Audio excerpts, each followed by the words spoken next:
Headlines आपने जानी। अभी आपको अहम खबर देंगे। तहरीक इंसाफ ने दफा 144 कानून इस्लामाबाद हाई कोर्ट में चैलेंज कर दिया है। तहरीक इंसाफ के सीनियर रहनुमा असद उमर ने दफा 144 कानून का लदम करार देने की इस्तदा की है।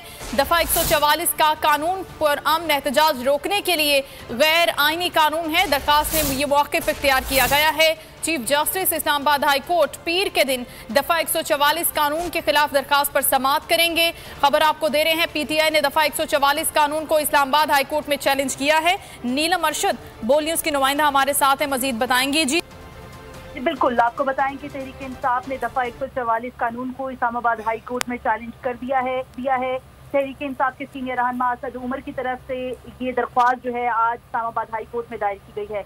इस दरख्वास्त में ये मौक़िफ़ अपनाया गया है कि दफा 144 कानून पुरअमन एहतजाज रोकने के लिए गैर आईनी कानून है। 144 कानून को कलअदम करार दिए जाने की सदा की गई है पाकिस्तान तहरीक इंसाफ की जानिब से। और आपको ये भी बताएं कि इस दरख्वास्त को समाअत के लिए मुकर्रर कर लिया गया है। Chief justice Islamabad high court Athar Minallah sahab high court के पीर के रोज जो है वो इस पर समाअत करेंगे। 144 के कानून के मुताबिक जो है आप किसी किस्म का जो एहतजाज है वो नहीं कर सकती। इस वक्त आपको बताएं कि वफाकी दारुल हुकूमत इस्लामाबाद में जुलाई से दफा 144 जो है वो नाफिज की गई है और जुलाई के बाद जब तक इसको खत्म नहीं किया गया था हम इस वक्त तहरीक इंसाफ के जो सीनियर रहनुमा इन्होंने इसको चैलेंज कर दिए इस्लामाबाद हाई कोर्ट में और 30 को इस पर समाअत होगी। ठीक है, बहुत शुक्रिया नीलम अरशद हमें